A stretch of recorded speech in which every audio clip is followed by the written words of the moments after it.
मेरा नाम रूबी है और मैं 25 साल की हूँ। मेरे दिल की धड़कन बहुत तेज़ धड़क रही थी। पता नहीं मुझे कैसे चैन आएगा। जो मैंने देखा था, क्या वह सच था? क्या इसीलिए राहुल ने मुझे आज तक बेसमेंट में जाने नहीं दिया था? अब क्या करूं? मैं तो किसी को बता भी नहीं सकती थी। खौफ और दहशत से मेरे चेहरे से हवाइयाँ उड़ रही थी। मैं वहाँ से जाने लगी, मगर राहुल ने मुझे देख लिया तो गजब हो जाएगा, यह सोचकर मैं अपने कमरे की तरफ भागी और कमरे में आकर मुझे अपनी बेबसी का एहसास होने लगा। किस्मत मुझे फिर उसी मोड़ पर ले आई थी जहाँ से निकलने के लिए मैंने कितने जतन किए थे। किस तरह मैं राहुल का साथ पाया था, किस तरह उसका प्यार और विश्वास जीतने में कामयाब हुई थी। आज वह सब देखकर मुझे सब खत्म होता नज़र आ रहा था। यह 3 साल पहले की बात है, जब मैं अपनी ज़िंदगी से निराश हो चुकी थी और कई बार मैंने अपनी जान लेने की कोशिश की थी, लेकिन फिर वही ख्याल आ जाता कि यह दुनिया तो तूफ़ानी है, मुझे भगवान को भी मुंह दिखाना है। इसलिए मैं सब कुछ बर्दाश्त करती रही। मैं करोड़पति बाप की बेटी थी और जो चाहती हासिल कर सकती थी। मुझे किसी चीज़ की कोई कमी ना थी। हर वक्त नौकर चाकर मेरे आगे पीछे रहा करते थे। हर साल पापा मुझे न्यू मॉडल की कार गिफ्ट किया करते थे। मेरा वार्डरोब दुनिया भर के महंगे और ब्रांडेड कपड़ों और चीज़ों से भरा रहता था। इनको एक बार पहनने के बाद मैं अपने बदन से लगाती भी नहीं थी, लेकिन फिर भी मैं खुश नहीं रह पाती कि मेरी सबसे अच्छी सहेली पूजा मुझसे कहा करती थी कि रूबी, तुम बहुत बेकार हो। अगर इतनी दौलत मेरे पास होती तो मैं खुशी से मर ही जाती। उसकी बातें सुनकर मैं हंस दिया करती थी। तुम क्या जानो, खुशी पैसे से नहीं मिल सकती। लेकिन वह मेरी कोई बात समझने के लिए तैयार नहीं होती कि मैं अपनी ज़िंदगी में इंजॉय नहीं कर सकती थी। मेरे चारों तरफ गार्ड्स मौजूद रहते थे। मैं यूनिवर्सिटी में भी गार्ड के साथ ही जाती थी। यहाँ तक तो मेरी क्लास में भी एक गार्ड मौजूद रहता था, जिससे मेरे पिताजी ने बहुत पैसे देकर परमिशन ली थी। कोई दोस्त भी मेरे करीब आने से पहले 1000 बार सोचता था। इसलिए इतनी दौलत होने के बावजूद मैं घुटन भरी ज़िंदगी जी रही थी। एक दिन मेरी मुलाकात एक अजय नाम के लड़के से हुई, जो कि बहुत ज़्यादा हैंडसम था। उसे देखकर मैं अपनी पलकें झपकाना ही भूल गई थी। जब वह मुस्कुराता था तो ऐसा लगता था कि हर तरफ फूल खिल गए हों। जब बात करता था तो उससे खुशबू बिखरने लगती थी। पहली नज़र में ही मैं उसे अपना दिल दे बैठी थी। उसकी आवाज़ का जादू मेरे अंदर नई उमंगें जगाने लगा था। लेकिन मैं करती भी क्या, वह मेरी तरफ देखता तक नहीं था और वह बात मुझे परेशान कर रही थी। आज से पहले ऐसा नहीं हुआ था कि रूबी को कोई इग्नोर कर सकता है। मैं नहीं सिर्फ दौलतमंद ही नहीं बल्कि खूबसूरत भी थी। यूनिवर्सिटी का हर लड़का मुझ पर मरता था, लेकिन उनके अंदर इतनी हिम्मत नहीं थी कि मुझसे बात कर सके। रूबी जब तक खुद किसी से बात नहीं करती तब तक कोई उसे उसके करीब आने का सोचता भी नहीं। लेकिन इस बार मामला बहुत अलग था। अजय को हासिल करना मेरा मकसद बन चुका था। उसकी मोहब्बत मेरी रूह तक उतर गई थी, लेकिन वह हमेशा मुझसे दूर दूर रहता था। एक दिन मौका पाकर मैं उसे अपने घर पार्टी में इनवाइट कर लिया। वह हैरत से मुझे देखने लगा और कहने लगा कि मैं तो आपसे इतनी बात भी नहीं करता, फिर आपने मुझे कैसे अपनी पर्सनल पार्टी में इनवाइट किया?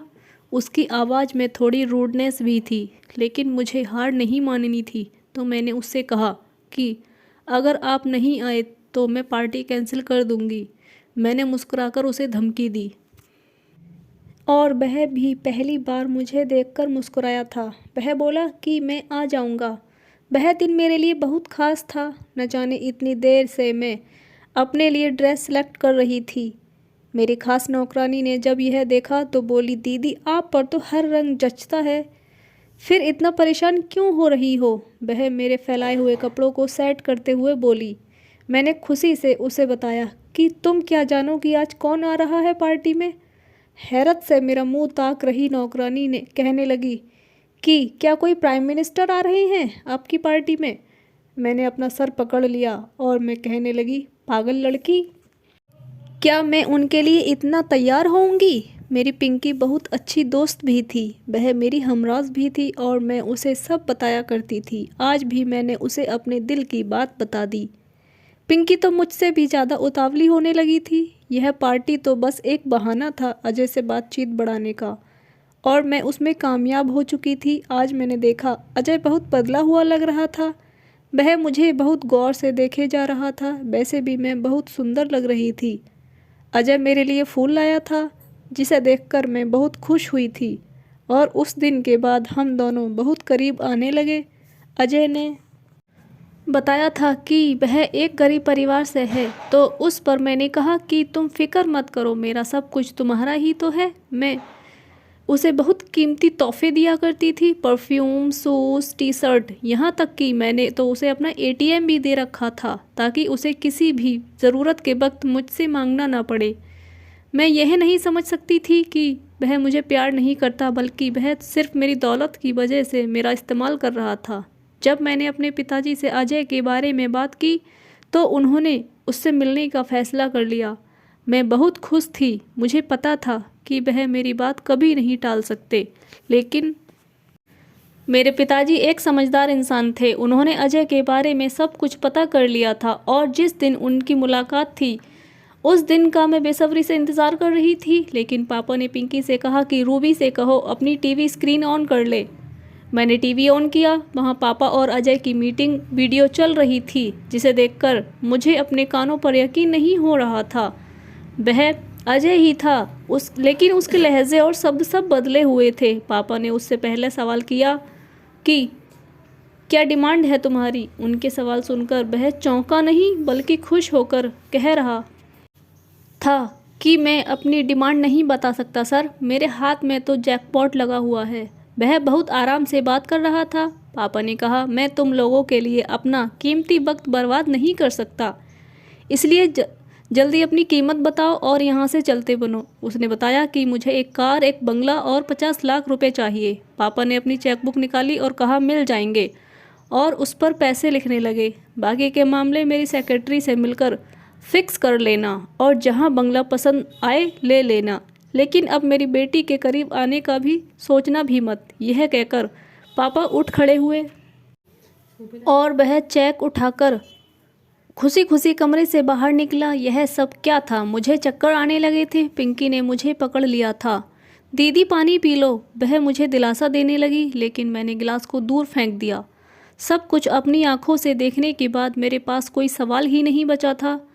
मैं पापा को कुछ कहती तो पापा ने बताया कि उन्होंने यह वीडियो इसलिए बनाई थी ताकि अजय इसके बाद कोई भी झूठ बोलकर तुम्हें अपने झांसे में न फंसा ले। बेटा, वह बात में भी तुम्हें इस्तेमाल कर सकता था, यह कहकर कि तुम्हारे पापा ने मेरी इंसल्ट की वगैरह वगैरह, और इसी वजह से मैं तुम्हें सब दिखाना चाहता था। जो लड़का तुम्हारी दौलत को चाहेगा वह कभी एक अच्छा पति साबित नहीं हो सकता, और मैं उस अपनी दौलत तो दे सकता हूँ, लेकिन अपनी कीमती चीज़ नहीं, अपनी बेटी नहीं दे सकता। पापा की बातें सुनकर मैं खुद को उनका मुजरिम समझ रही थी। मुझे ज़िंदगी से नफ़रत हो चुकी थी। मैंने खुद को एक कमरे में बंद कर लिया था, बाहर निकलना छोड़ दिया था, यूनिवर्सिटी जाना भी बंद कर दिया था। पापा मेरे लिए बहुत परेशान रहते थे, मगर वह मुझे कुछ कहते नहीं थे। शायद वह मुझे वक्त देना चाहते थे समझने के लिए, लेकिन मुझे समझते समझते भी 1 साल लग चुका था। मैंने बहुत मुश्किल से खुद को समझाया था कि अजय के लिए मैं खुद को मुश्किलें क्यों दे रही हूँ। कुछ महीनों के लिए मैं लंदन घूमने निकल गई। मैं खुद यह यादें भुला देना चाहती थी। जब मैं वहाँ से वापस आई तो पापा ने मुझे राहुल से मिलवाया। वह बहुत मैच्योर इंसान था, और वह मुझसे 4 साल बड़ा था, देखने में भी जवान था, लेकिन मेरे दिल में अब किसी के लिए कोई जगह नहीं थी। जब पापा ने मुझे बताया कि वह मेरी शादी राहुल से कराना चाहते हैं, तो मैंने उन्हें एक ही जवाब दिया कि पापा, जैसा आपको ठीक लगे वैसा कीजिए, और वह बहुत खुश हुए थे। और मैं अब उनको दुख नहीं देना चाहती थी। वैसे भी किसी न किसी से तो शादी करनी ही थी, तो पापा की पसंद से करने का फैसला कर लिया। एक दिन मैं दुल्हन बनी बैठी थी। मेरे दिल में कोई एहसास नहीं था राहुल के लिए। राहुल ने आते ही मुझे एक खूबसूरत कंगन पहनाया और बहुत से वादे किए, लेकिन मैं जैसे कुछ सुन ही नहीं रही थी, और अब ऐसा होने लगा था राहुल और मैं एक दूसरे से दूर दूर रहने लगे थे। हम में ऐसी कोई बात नहीं थी जो नए शादीशुदा जोड़े में होती है, लेकिन एक रात कुछ ऐसा हुआ जो सब कुछ बदल गया। उस रात अचानक एक खौफनाक तूफान आया। मैं घर में अकेली थी। तूफानी बारिश शुरू हो चुकी थी। ऐसे में लाइट भी जा चुकी थी और उस वक्त घर में कोई नौकर भी नहीं था। डर से मेरे रोंगटे खड़े हो गए थे। मैं डर डर के कमरे से निकली थी। मुझे अंधेरे से बहुत डर लगता था। उस वक्त मुझे कुछ पूछना था और मैं मैग्नेट की तरह भागने लगी थी। न जाने मैं जैसे ही गेट से बाहर निकली, सड़क पर भागने लगी। हवा और बारिश के शोर के अलावा कोई नहीं था। अचानक मैंने देखा कि कार की हेडलाइट मुझसे टकराई। उससे पहले कि मैं संभल पाती, कार मुझसे टकरा चुकी थी। मुझे होश आया तो मैं अस्पताल के एक बेड पर थी। मेरा सर बहुत दर्द कर रहा था। मेरे सर पर पट्टी बंधी हुई थी। मुझे होश आता देखकर नर्स मेरे करीब आई और मुझसे पूछा, कैसी हैं आप? तो मैंने जल्दी से कहा, सिस्टर मैं कहाँ हूँ इस वक्त? एक लड़का मुझे अंदर आता दिखाई दिया। उसने बताया कि मैं उसकी कार से टकरा गई थी और उसने पूछा कि आप अपने किसी रिश्तेदार का नंबर बता दें ताकि मैं उनको इन्फॉर्म कर सकूं। मैं उनको जल्दी से राहुल का नंबर दिया और मुझे खुद पर हैरत होने लगी थी। मुझे राहुल का नंबर याद कैसे हो गया था? शायद आज तक उसका नंबर सेव नहीं किया था, तभी जब भी उसकी कॉल आती तो नंबर देखकर पहचान जाती थी। थोड़ी देर बाद राहुल परेशान सा कमरे में आया। उसके बाल माथे पर चिपके हुए थे। बारिश में भीगने की वजह से मुझे लेटा देखकर वह जल्दी से मेरे करीब आया और बोला, क्या हुआ तुम्हें? तुम कहाँ थी? शिवानी यह चोट कैसे लगी? वह मेरा हाथ पकड़कर मुझसे पूछने लगा। उसकी ये हालत देखकर मैं हैरान थी। पीछे से उस लड़के ने जवाब दिया, सर यह मेरी कार से टकरा गई थी। और राहुल ने गुस्से से उसका गिरबान पकड़ लिया कि तुम जैसे लड़के अंधों की तरह ड्राइविंग करते हो। अगर मेरी पत्नी को कुछ हो जाता तो मैं तुम्हें जिंदा नहीं छोड़ता।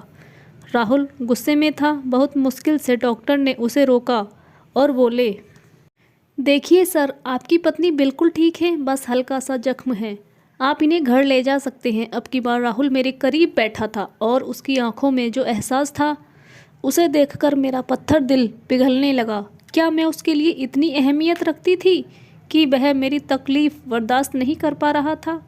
मैंने राहुल से कहा कि मैं ठीक हूँ, उस लड़के का कोई कसूर नहीं है, मैं ही पागलों की तरह भागती हुई आ रही थी। उसने तो फिर भी कोशिश करके मेरी जान बचाई और फिर चोट तो मुझे सड़क पर गिरने की वजह से लगी थी। मेरी बात सुनकर राहुल जरा सा मुस्कुरा दिया। कुछ ही देर में हम घर वापस आ चुके थे। उस रात मुझे पता चला था कि शादी के बंधन में कितनी ताकत होती है। वह पति जो मुझसे खिंचा खिंचा रहता था, आज वह मेरे लिए कितना परेशान था और यह एहसास मेरे लिए बहुत खुशी का था। अगली सुबह मेरे लिए खुशियाँ लेकर आई थी। मुझे भी यह महसूस होने लगा था कि मैं अब जिंदा हूँ। राहुल की मोहब्बत पाते ही मैं सब कुछ भूल गई थी। मैं अब उसके बिना रहने का सोच भी नहीं सकती थी और यही हाल राहुल का भी था।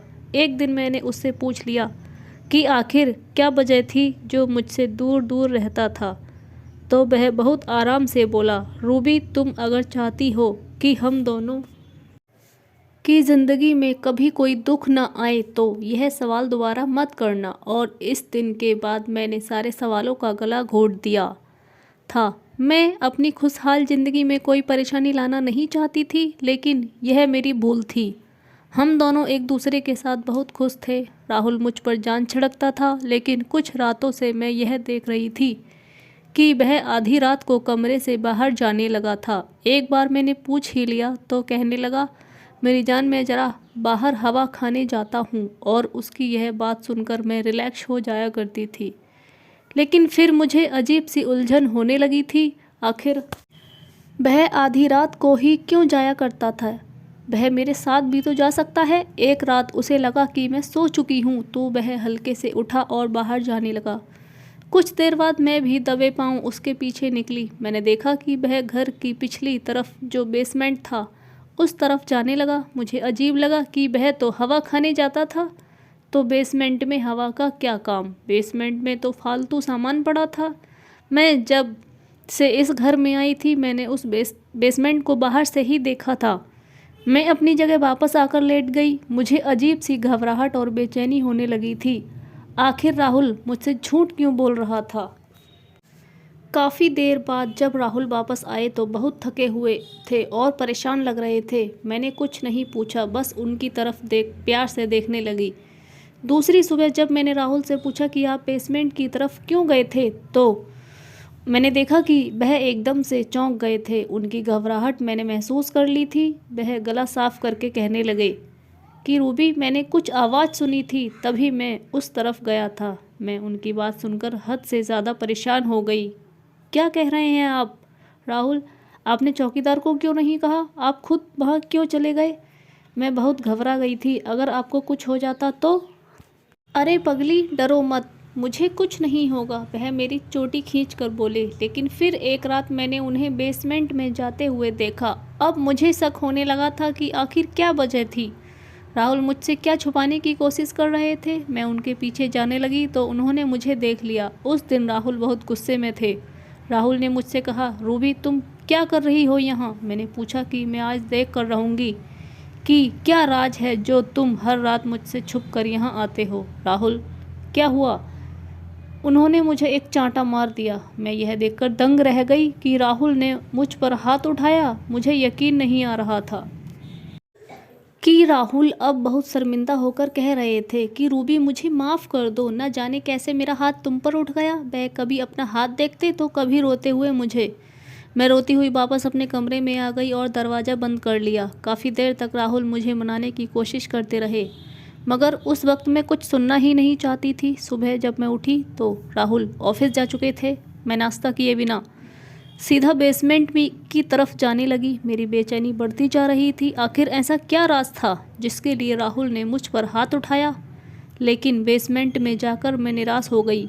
वहाँ सिर्फ फालतू सामान पड़ा था। मैंने हर जगह देख लिया, लेकिन मुझे कुछ ऐसा नज़र नहीं आया जिससे मुझे पता चलता कि राहुल यहाँ क्या करने आते हैं। मैं मायूसी से वापस पलटने लगी, तभी एक पुरानी बाल्टी नीचे गिरी। वहाँ एक संदूक पड़ा था। मैं हैरान थी कि पहले मेरी नज़र इस पर क्यों नहीं पड़ी। मैंने जैसे संदूक खोला तो संदूक के अंदर था। वह सब देखकर तो मेरी आत्मा फना होने लगी, जैसे कयामत ही टूट पड़ी थी मुझ पर। तो मैं घबराकर वापस आ गई। रो रो कर मेरा बुरा हाल हो गया। एक बार फिर मेरे साथ वही हुआ।